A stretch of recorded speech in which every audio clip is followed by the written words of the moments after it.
गांव का नाम था बैरवा। छोटा सा गांव, चारों तरफ खेत और जंगल। दिन में सब कुछ सामान्य लगता था, लेकिन जैसे ही सूरज ढलता, गांव का माहौल बदल जाता। कुछ ऐसा लगता कि कोई नजरें हर किसी पर हैं और सन्नाटा ही डर पैदा कर देता है।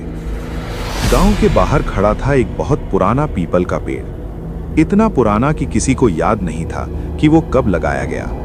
गांव वाले उसे प्यार से नहीं, डर के साथ बुलाते थे, काली पीपल। कोई भी शाम के बाद उस रास्ते से नहीं जाता। कहते हैं जो भी वहां गया, वापस आने पर बदल गया या गायब हो गया। आज रघु शहर के काम से 5 साल बाद अपने गांव लौट रहा था। शहर की धूल, भीड़ और धुआं छोड़कर वो अब अपने घर की मिट्टी, चूल्हे की आग और गांव की खुशबू की ओर जा रहा था। बस स्टैंड से गांव तक का रास्ता सुनसान था। चारों तरफ सिर्फ खेत, जंगल और बीच में वही पुराना पीपल। सड़क कच्ची और धूल भरी थी। सूरज ढल रहा था। हवा ठंडी और हल्की सरसराहट के साथ पेड़ हिल रहे थे। रघु ने मोबाइल निकाला। 6:45। मन में बोला, बस थोड़ा और फिर घर। जैसे जैसे वो आगे बढ़ा, कुछ अजीब सा महसूस हुआ, जैसे कोई उसके पीछे चल रहा हो। रघु ने मुड़कर देखा, कोई नहीं। तभी पीछे से आवाज आई, ओ रघु। रघु रुक गया। कौन? अंधेरे से धीरे धीरे निकले हरिया काका, गांव के बूढ़े चौकीदार, लाठी हाथ में, चेहरा गंभीर और थोड़ा डर सा। हरिया काका ने पूछा, अकेला क्यों आ रहा है बेटा? शाम हो गई है। रघु हंस पड़ा। काका अपना ही गांव है, डर किस बात का? लेकिन हरिया काका हंसे नहीं। उनकी नजरें सीधे पीपल के पेड़ पर थीं। उस रास्ते से मत जाना, वो पेड़ अब सिर्फ एक पेड़ नहीं है। काका, क्यों, क्या हुआ वहां? हरिया काका ने चारों तरफ देखा। 3 साल पहले गांव की एक औरत उसी पेड़ के नीचे रोती थी। किसी ने उसका नाम तक नहीं लिया, लेकिन वो रोती ही रहती थी। एक रात गांव वालों ने उसे वहीं जला दिया। जिंदा? सच में? हाँ, उसी पीपल के नीचे। उसके बाद से वहाँ अजीब सी चीजें होती हैं। पत्ते बिना हवा के हिलते हैं। वहाँ कभी बहुत ठंडी हो जाती है और कभी तो लगता है कोई पीछे से देख रहा हो। रघु ने जोर से सांस ली। काका, आप डर नहीं गए? डरता तो हर कोई है बेटा, लेकिन अपना गांव छोड़कर कहाँ जा सकते हैं। अब चलो, जल्दी गांव पहुंचना है। दोनों धीरे धीरे चलने लगे।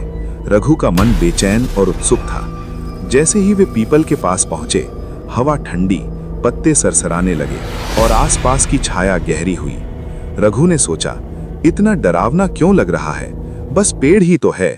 तभी उसने सुनी आवाज, काका, आपने सुना? उसने हिम्मत से पूछा। हरिया काका का चेहरा सफेद पड़ गया। पीछे मत देखना बेटा, अगर देख लिया तो उसको रोकना मुश्किल होगा। रघु ने मोबाइल निकाला और टॉर्च जलाई। रोशनी में कीचड़ चमक रहा था, लेकिन पीछे कुछ दिखाई नहीं दिया। फिर भी उसके कानों में कदमों की आवाज गूंज रही थी। तभी से कोई नाखून से पेड़ की छाल पर घिसट रहा हो। ये कैसे हो सकता है? बोल मत बेटा, बस धीरे चल और पीछे मत देखना। लेकिन क्यूरियोसिटी और डर दोनों ने रघु को पीछे देखने पर मजबूर कर दिया। रघु ने हिम्मत जुटाई और धीरे धीरे मुड़कर देखा। पीपल के तने से काली परछाई लटकी थी, बाल जमीन तक, पैर उल्टे और आंखें पूरी तरह सफेद। रघु का दिल धड़कने लगा। काका। लेकिन वहां कोई नहीं था। हरिया काका कहीं दिखाई नहीं दे रहे थे। सिर्फ वही डरावनी छाया और ठंडी हवा और गहरी सन्नाटा। रघु ने महसूस किया कि अब वो पूरी तरह अकेला है। जैसे ही वो आगे बढ़ा, पीपल के पास जमीन पर कुछ काले धब्बे नजर आए, जैसे किसी ने खून गिराया हो। रघु के पैरों के नीचे कीचड़ चिपक गया और कदम रखते ही चपचप की आवाज आ रही थी। ये क्या है? उसने हिचकते हुए पूछा। पीछे से आवाज आई, मेरे साथ चलो। रघु तेजी से भागा, लेकिन हर मोड़ पर, हर झाड़ियों के बीच वो वापस उसी पीपल के पास आ गया। रघु ने देखा कि पीपल के नीचे जली हुई राख बिखरी हुई थी। हवा में जलती लकड़ी और खुशबू और किसी की सिसकी जैसी आवाज थी। रघु ने धीरे से सुना, काका, आप कहां हैं?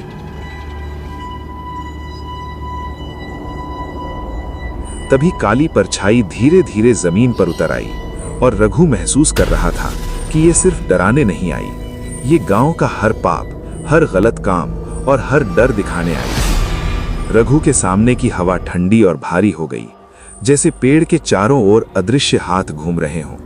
रघु की सांसें तेज हो गईं, हर कदम पर उसके दिल की धड़कन तेज होती जा रही थी।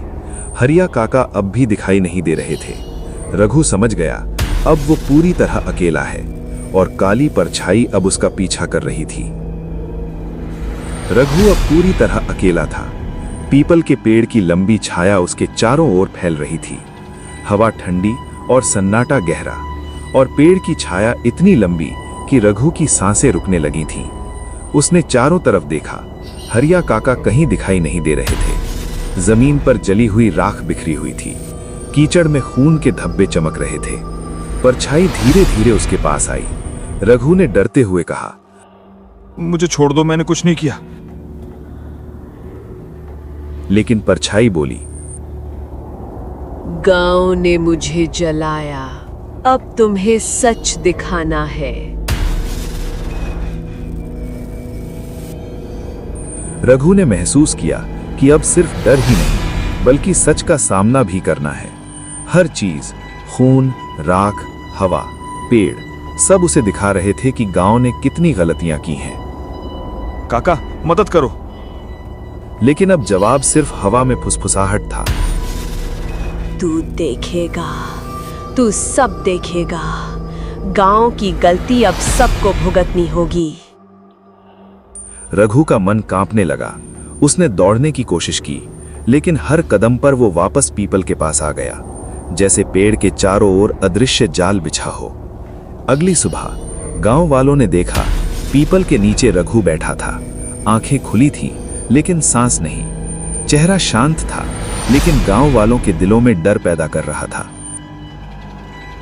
पीपल के तने पर खून से लिखा था, अब हर रात कोई आएगा। गांव वालों ने डर के मारे उस जगह से दूर रहना शुरू किया। कोई भी शाम के बाद उस रास्ते से नहीं जाता। हर रात वहां कदमों की आवाजें आती हैं, कभी हंसी, कभी रोना, और जो भी पूछता है कौन है, तो जवाब आता है रघु। काली पीपल की आत्मा अब गांव की हर शाम की कहानी बन गई। हर नया शिकार उसका इंतजार करता है, और जो भी उस रास्ते से गुजरता है, उसकी आंखों के सामने वही डरावना सच खुलता है।